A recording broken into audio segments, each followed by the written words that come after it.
Welcome to the Conversion Show. Today is a special day. It's our first in-person interview here.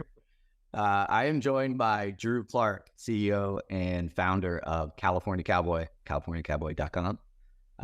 Drew, you want to share a little bit about California Cowboy? Sure. What you guys are doing? Yeah, we make after sport apparel that's kind of designed to help you enjoy life offline. So all of our product kind of has design features that enable you to put your phone away. There's a dry pocket on the back of most of our products, and they come with conversation cards that are really fun. It can help you start or stop conversations. Subtle reminders that it's still fun to talk to people in real life instead of just sliding into their DMs. And then there's also bottle pockets on the back of our shirts and robes. Can you lock your phone? We do make a product that we call the pocket pouch that actually prevents electromagnetic signals from getting to your phone. So this is Faraday cage technology fabric that you slide your phone into the pouch and you kind of put it down, and it's just committing to yourself and your loved ones and your friends that you're not going to look at your phone while you're trying to enjoy life with them. So we're kind of all about celebrating the outdoors, celebrating each other and togetherness. And, you know, we know our way around a few beers too. So originally based out of San Francisco. You're here we're in now. Yep. Pop-up store in Fairfax. Yep. Shopify. We are on Shopify. Shopify POS. I was in their store in Fairfax. Anyone in the area, go check it out. Shopify POS, Klaviyo. Let's talk about tech stack here. So I went into Drew's shop last week, got my robe for the hot tub, and thank you. I use it every day, and the chamois on the inside, perfect. I don't need a towel anymore. I walked in there and we started chatting about the last 2 years of business. And so for today, any retailer that has experienced the third-party cookie demise and what it's done to your business, we're going to hear Drew's story for the last couple of years, and then where we are today and how we're moving forward and being successful growing our retail businesses. So with that said, you shared with me your 10X success. So let's start there. Sure. So a lot of trauma here, but let's start with that. We've been around for kind of a while. We got pretty good at e-commerce in the 2019. And founded in 2016, hit the market in 2017, had a big bump of the road because our store where we were keeping all of our inventory was basically caught fire. So we actually literally lost all of our inventory to a fire in the first year of running a business, which is pretty tough. But kind of recovered in 2018 and then really leaned into Ecomm in 2019 and got pretty proficient with them kind of in the fall of 2019. And then in 2020, we're really off to the races. Now, COVID obviously happened, but we make product that's kind of designed to be outside. And so that was timed pretty well for us. COVID caused a significant number of problems for our supply chain. But you know, e-commerce was good. So our numbers were so good, in fact, that, you know, we make really unique and distinctive products. And we were working with a great agency that was really able to do a couple of different things for us. Your price point's a little higher than the average. We're premium / luxury price points. So our shirts, you know, then were a little bit less expensive, but, you know, we've had to increase prices because of raw materials and labor costs. But you know, so right now our shirts range from around $125 to $178. I think shirt that's kind of a shirt jacket. Yeah. And I know Nikki's had her robe for like, I bought it on the Polk Street store years ago. So we're talking 6, 7, I don't know. Yeah. They're durable, great products. So, you know, we make really great, fun product. We're kind of unique in that our brand is, you know, positioned as an outdoor brand, but there's a fun element to it. So, you know, most outdoor brands aren't that fun. Most luxury brands aren't that fun. We're one of the few kind of outdoor, like premium luxury brands that actually takes our product development and our execution very seriously, but we don't take ourselves too seriously. And, there's beer pockets on a lot of our stuff. So you can imagine, the way that we think about. Well, it comes with a koozie. Yeah. Yeah, I'm like koozie, right? For those watching the YouTube, here's a koozie that comes with every.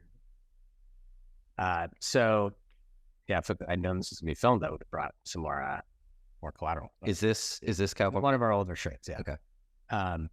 So we make great product, and it works pretty well for online advertising. We got really good at selling it in store and retail, which is what my background is. But we got pretty good at selling, kind of putting our value proposition together with creative ads. And when we started, we've been on Shopify the whole time, but when we launched our agency, the guy who was kind of the head of the agency was like, "Your guys' product is awesome. Your brand is awesome. We're driving qualified traffic to your site, and it's just not converting." So he's like, "We have to redesign your website." We basically took 2 months off from driving any traffic, invested in redeveloping and redesigning the website, both for a better brand and customer experience, customer journey, and brought a new theme into Shopify that was more effective. And we then started driving traffic again after this guy had kind of done all this work with his team, and our numbers just went through the roof. So we were kind of, burning cash on it first, and then all of a sudden we went from prospecting ads on social media, Facebook, most primarily Facebook and Instagram, our meta now. We were kind of getting like a 1 or a 2 before the site redesign. And then after we did the site redesign and tweaked our creatives a bit, we, in many cases, we were between a 6 and a 13, 14 return on ad spend. So that is basically printing money. I'm like jaw dropping. Like, I definitely want to get back to hear what those things were. Yeah, exactly. Yeah, I can talk about that too. But we were kind of novices when we started, and now I know e-commerce pretty damn well. Which is standard. Like, that's the thing about e-commerce. Like, it's very much learn as you go for so many successful people. Yeah. So that was great. We, our numbers were so good that we had been kind of pitching investors on our brand and our business for a while, but it was in kind of 2020 when we started just absolutely crushing it that people started to really take notice. We were growing pretty quickly, and we actually, were able to raise a couple $1 million in institutional funding. And that was great. So that enabled us to invest in inventory, build our team out a little bit, professionalize a few things that we were running scrappily, and also do some work to kind of refine the brand positioning. Do you think that getting that funding are you happy you took that money in terms of, did that allow you to grow, pour fuel on the fire, so to speak? It's certainly been the first year. What at the time, the strategy was very much like the strategy for, literally hundreds of other direct consumer, apparel, CPG, anyone in making consumer products, which was grow, and raise your seed, raise your Series A, raise your Series B, and eventually exit. So we kind of raised our round at the tail end of the bull market. I think if we'd done it a year or two ahead of what we did, it would have been a different story. But as I'll explain right now, I'll tell you kind of what happened. So basically back into 2020, we're just lighting it up. First few months of 2021, we were just absolutely crushing it too. iOS 14, Apple's, kind of privacy rollout started to take its impact. We got it late February, March, still doing pretty well kind of through the spring. By the tail end of kind of like April, and then when we started to get into May, we started to see, with the advent of iOS 14 and most Apple customers, including myself, most of our customers have iPhones. We sell, premium products. So that's who our users are. And most of the traffic is, not most, but it had a significant portion of our traffic was being driven from mobile. We saw as that adoption kind of started to pick up. It went from, 5 or 10% of Apple users to 50 to 60 to 70% of Apple users. We just saw our return on ad spend numbers start to dwindle. So we kind of initially said our June is our biggest month of the front half of the year. So we basically spent a ton of money in June to kind of try to buy the revenue that we had forecasted, but our efficiency was dropping at an alarming rate. And we probably should have made some other pivots than what we did, but it basically cost us a lot of money to kind of hit the numbers we wanted. So by the time we got to kind of the end of 2021, when we were trying to go out and raise our Series A, we saw a pretty significant difference in the KPIs that we were able to deliver, just purely from a marketing efficiency perspective. I mean, hearing you speak to each individual month, I mean, I can barely recall what I did 2 months ago, and you have this each month. How does it feel talking about it today? That was 2 years ago. Yeah. Hey, it seems like it's fresh in your mind. Yeah, it was a kind of a traumatic experience because things were going so well for a really critical period in kind of scaling a business. Yeah. And it's still remains, it's fresh in my mind because of kind of the trajectory and how it impacted my team and my company. I mean, you're not alone in this. Do you have like a group of other retailers you kind of along with? Mm-hmm. The direct to consumer businesses have all struggled either to kind of keep their businesses afloat, and in many cases they've had to downsize, which has certainly been the case with us. We really painful having to take some of the steps that we did, both for me personally and my team and our investors. But there's things that had to happen that were really tough, and including what you've seen happen now is that all of these businesses that said they would never open a store, like, guess what, we have to open a retail store because the cost of acquisition online became so inefficient that it actually started to come into parity with acquiring a customer, walking in off the street to a retail, an owned and operated retail store. And people also started pivoting to other sales channels like wholesale to not only drive economies of scale in manufacturing, but to find other ways to lower, the acquisition cost, which was, once very, very efficient online only. And any business that's operating now pretty much has to have an omnichannel strategy. You can't just be this digitally native brand.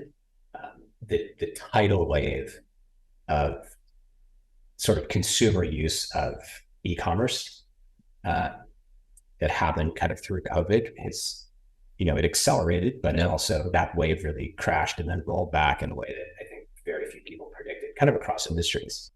I mean, pre-COVID, we were always saying, look, online retail is it's still single digits % of global retail. And then, Harley Finkelstein, he spoke a lot about this during COVID of how, we've seen what was supposed to happen over 10 years happened in 1 year in terms of the shift online. So he rode that tidal wave as he spoke of. And what was exciting about the time, as DTCs were emerging, is having been a retailer, the ability to so efficiently get to the customer. And it cuts out so much red tape with distributors and that entire world. So as you are trying to manage this, it sounds like present day, it's about, we can kind of skip maybe forward a little in terms of, because we don't need to rehash those memories. And a lot of our listeners have lived through that. And for the last 2 years, you've been living through this. So we'll go through these last 2 years adapting, and then present day. So adapting, it sounds like, okay, you have a brick and mortar store now. You had the one on Polk though. Was that during what year? 2017. Yeah. 2020. Yeah. So how's it for you? You have a background in retail, so but now you're a DTC brand. Now you have to plug in distribution, or now you're managing a brick and mortar. Now are you doing wholesale? A little bit. So very inventory constrained, which is kind of the opposite problem that many retailers have had. we've never had a problem with demand for our product. We had it challenges with, initially kind of in the beginning, covered the supply chain, kind of getting that caught up, and then with SC, flashing forward, we had to shrink the business aggressively to kind of get off of the growth at any cost. Yeah.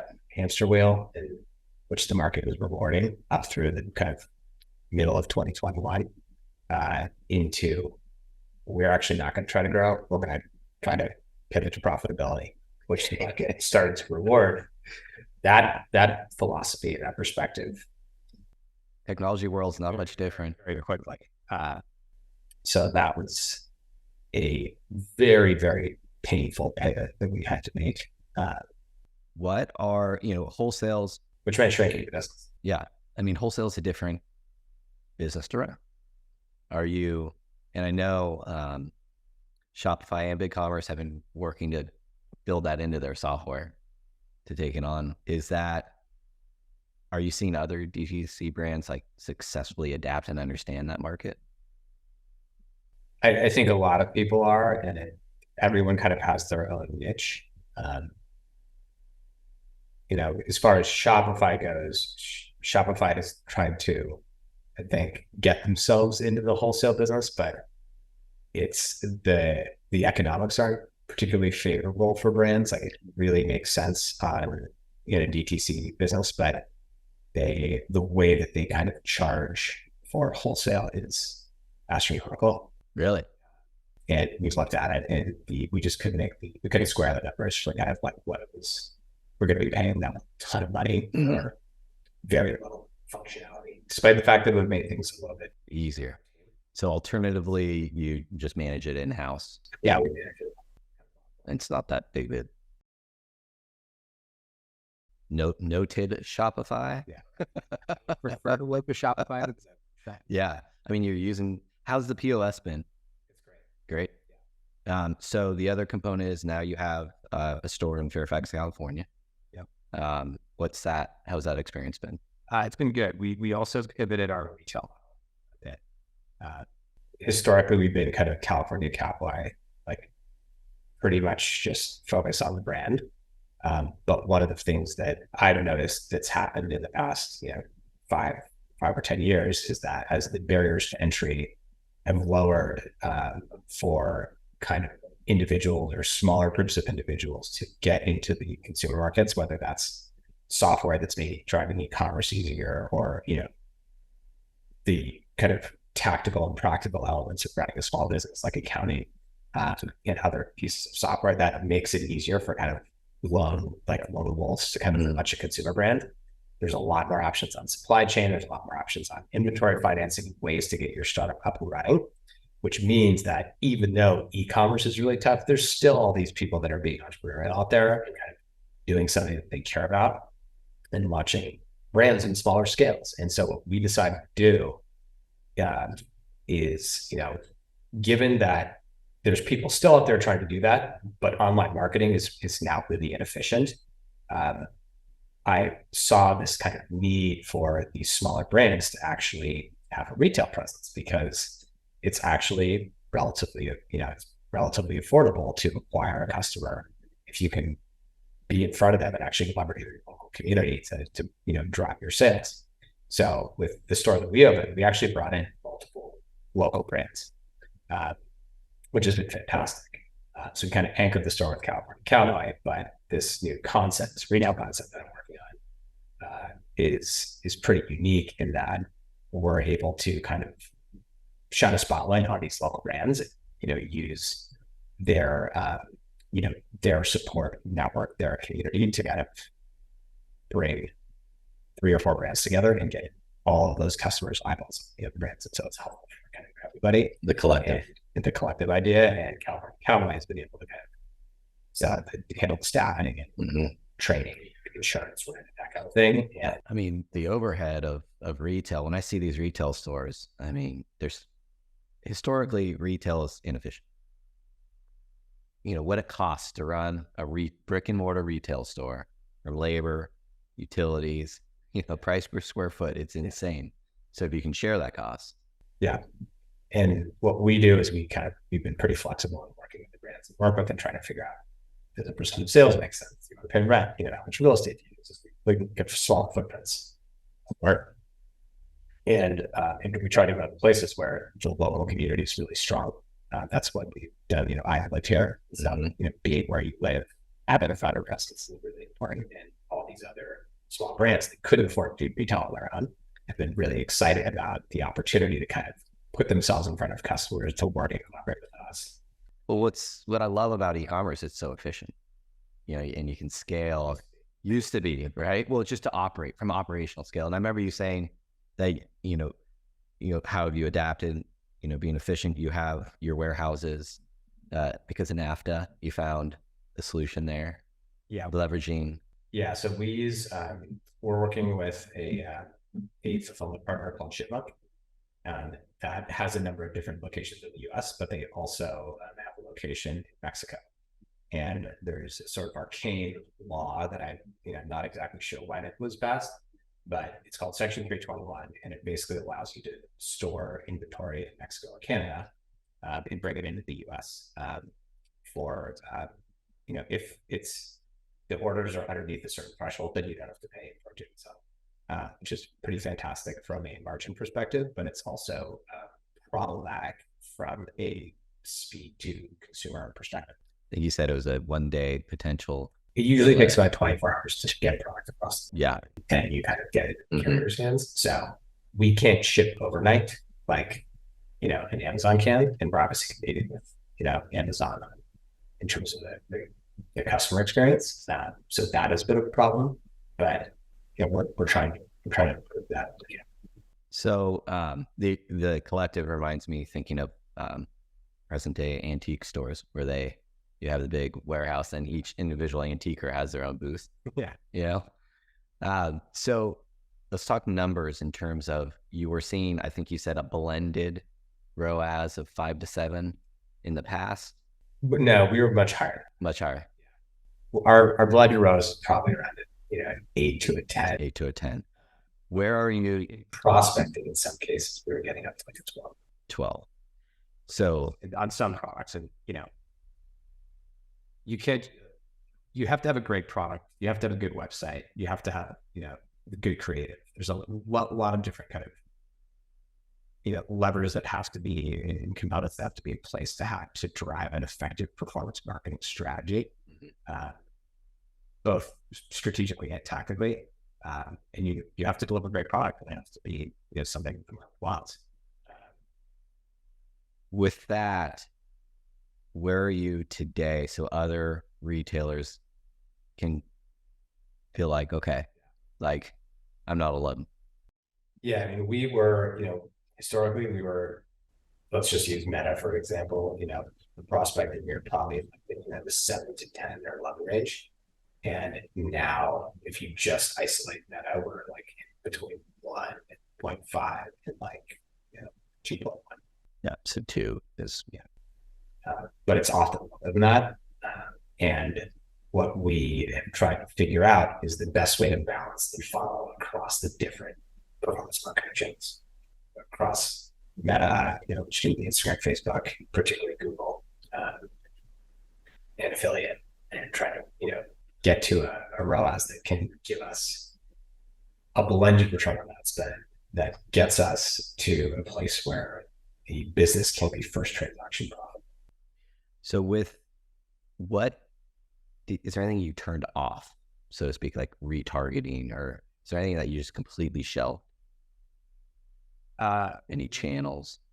I mean, Google we had off for a little bit, but Google's actually performed. I want to know some how well results in fair Recently, and so that we've kind of experimented with turning different things off, but what you find is you can kind of turn them off for like a couple of weeks, and then you start to see different stages of the sales funnel break down if you don't have that kind of constant flow of new eyeballs. But we've pretty much kept retargeting up the whole time, because retargeting has been pretty efficient for us.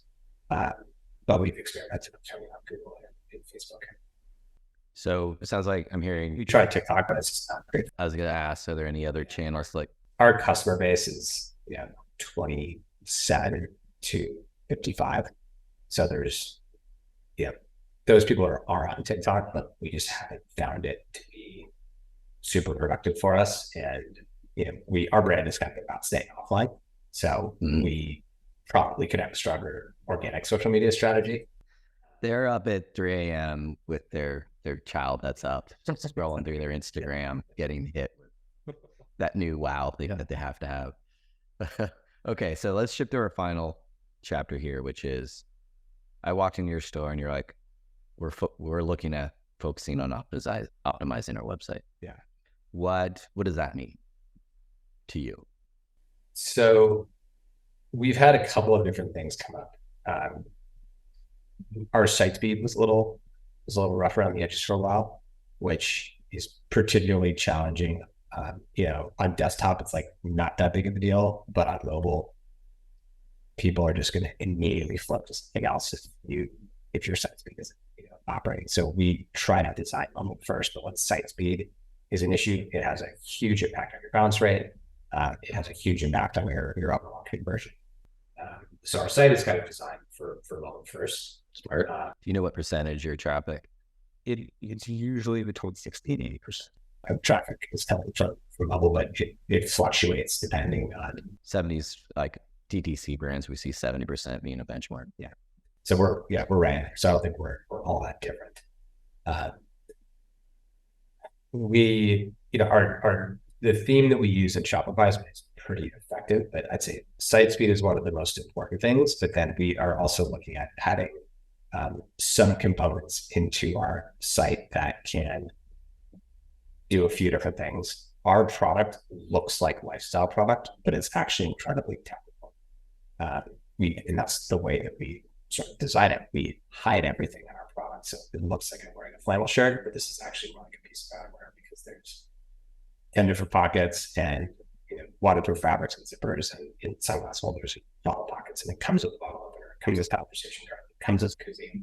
And so finding the right ways to ensure that we are able to educate our customer on the features and benefits of our product and also talk about our brand, I think we can do a better job of. It's always been the challenge that we've had. So that's one component, kind of that falls on top of site speed. And then there's a sort of a constant need for content that we're always feeling like we're lagging on. So that's a little bit less about optimization, but it does, I think, have an impact on how things convert. If you have better content on your site, you're going to convert, more effectively and more efficiently. If you have content that tells a good story, that looks good and is kind of true to what you're trying to sell and is an accurate representation of the product of your brand.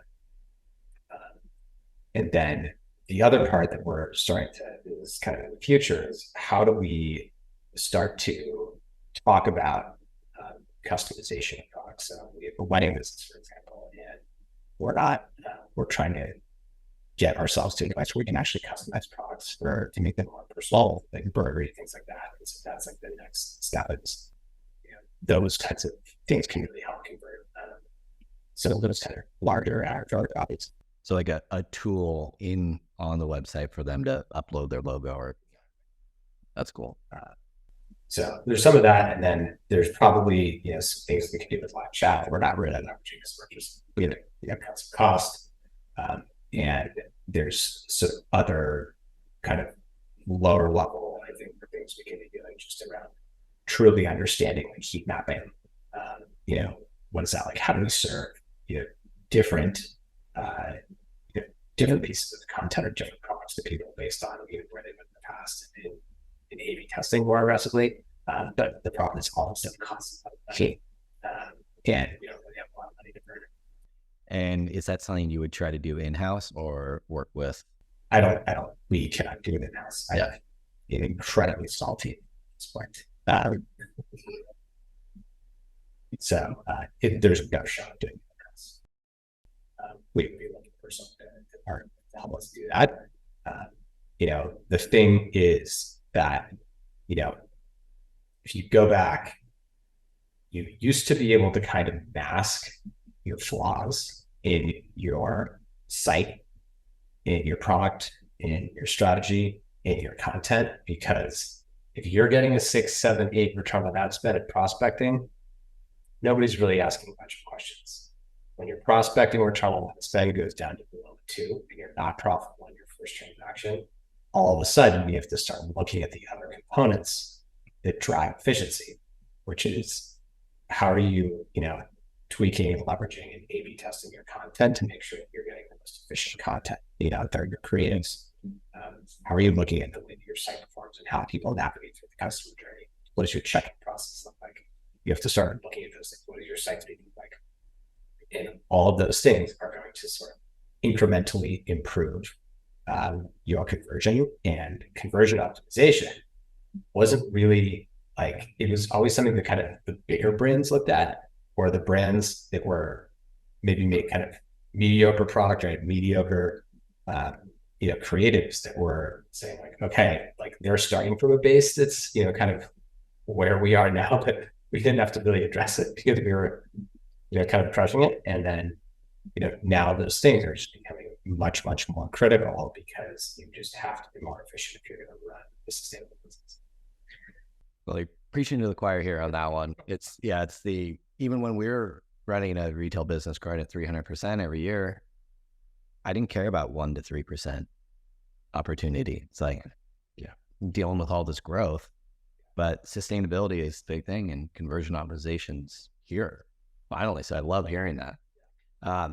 And because we're here in person, Drew and I are going to hop off, and we're actually going to tear into California Cowboy and check out the product pages, check out the customer journey, lead capture, everything. And so with that, I'll post up what we find, and draw some links to in addition to this podcast. With that, I say we get to work. Yeah. All right. Well, thanks for joining us, Drew. All right. Take care.